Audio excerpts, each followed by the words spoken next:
तो आज की कहानी है कुंदनबाग हाउस की, जो कि हैदराबाद में स्थित है।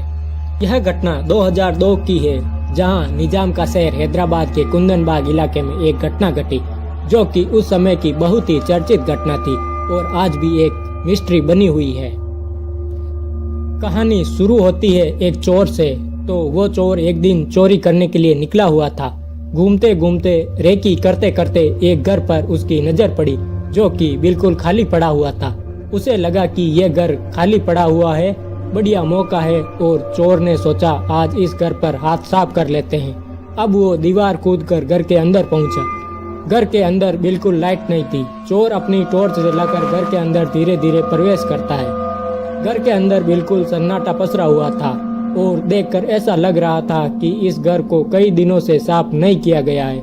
वो पूरे घर में इधर उधर टॉर्च जलाकर देख रहा था। इसी बीच उसको हॉल में सीढ़ी दिखाई देने लगी। वो सीढ़ी से ऊपर की तरफ चला गया और जहां कई सारे कमरे बने हुए थे। अब चोर धीरे धीरे इधर उधर टॉर्च जलाकर देखने लगा। तभी उसकी नजर एक कमरे में गई। उस कमरे में जाकर उसने अपनी टॉर्च चारों तरफ घुमाई। जैसे ही उसकी टॉर्च की रोशनी रूम में रखे बेड पर पड़ी, चोर के हाथों से बैटरी छूट गई और जोर जोर से कांपने लगा। ऐसा लग रहा था कि काटो तो खून नहीं, आखिर उसने बेड पर ऐसा क्या देख लिया। उस बेड पर 3 खून से सनी डेड बॉडीज पड़ी हुई थी। यह देखकर चोर उल्टे पैर बहुत तेजी से घर से बाहर भागा। घर की दीवार कूदकर कुछ दूर भागने के बाद वह रुका और काफी बुरे तरीके से हाँफ रहा था। ऐसा सीन देखकर चोर की हालत एकदम खराब हो गई थी। वह थोड़ी देर और रुका रहा और उसने सोचा क्या करूं, किसी को बताऊं या न बताऊं। उसने सोचा पुलिस को बता देता हूं, लेकिन फिर सोचा कि आखिर एक चोर पुलिस को क्यों फोन करेगा। इसी बीच उसके मन में पता नहीं क्या आया। उसने अपना फोन निकाला और पुलिस को कॉल करके बात बता दी कि एक घर में 3 खून से सनी डेड बॉडीज पड़ी हुई है। चोर फोन करके निकल गया। अब पुलिस उस घर पर पहुंची और घर का गेट खोला गया तो सच में वहां 3 खून से सनी डेड बॉडीज पड़ी हुई थी। पुलिस अब उस तीनों डेड बॉडीज को घर से निकलवा कर और पोस्टमार्टम के लिए भेज दिया।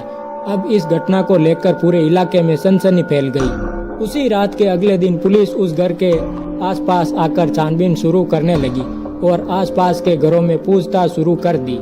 इसी बीच अगले दिन पोस्टमार्टम रिपोर्ट आती है और यह बात पुलिस को पता चलती है कि ये जो डेड बॉडीज है, इनकी मौत अभी नहीं बल्कि 5 या 6 महीने पहले हो चुकी है। अब ये खबर जब मोहल्ले में फैली तो लोगों का दिमाग खराब होना शुरू हो गया। उस मोहल्ले के लोगों ने तरह तरह की बातें बनाना शुरू कर दी थी। आइए जानते हैं उस घर में ऐसा क्या हुआ था। इसके लिए थोड़ा पहले चलना पड़ेगा। आस पड़ोस के लोगों का कहना है कि उस घर में 4 लोग रहा करते थे, पति पत्नी और उनके 2 बच्चे। कुछ दिन बाद पति उस घर को अचानक छोड़कर चला गया। अब उस घर में बचे बस 3 लोग। आस पड़ोस के लोगों का कहना था कि वो जो औरत थी वह दिमागी तौर से बीमार थी।